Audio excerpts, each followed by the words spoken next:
दाखिला मोहसिन नकवी ने सदर आसिफ अली जरदारी को सदारत से हटाने की बातें अफवाहें करार दे दी। सखर में मीडिया से गुफ्तगू करते हुए मोहसिन नकवी ने कहा कि सोशल मीडिया की खबरों पर ध्यान ना दिया जाए। पहली बार सियासतदान, हुकूमत और एस्टेब्लिशमेंट एक पेज पर हैं तो लोगों को तकलीफ हो रही है।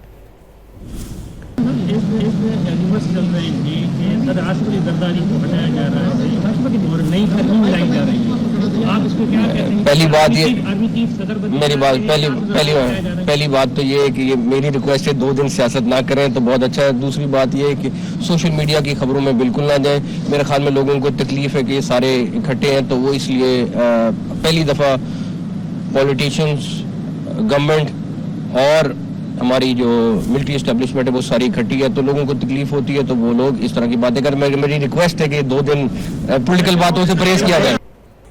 दाखिला मोहसिन नकवी ने सदर आसिफ अली जरदारी को सदारत से हटाने की बातें अफवाहें करार दे दी। सखर में मीडिया से गुफ्तगू करते हुए मोहसिन नकवी ने कहा कि सोशल मीडिया की खबरों पर ध्यान ना दिया जाए।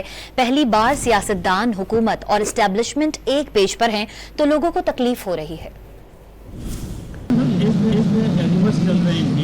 सदर आसिफ अली जरदारी को हटाया जा रहा है और नई तरमीम लाई जा रही है, आप इसको क्या कहते हैं? पहली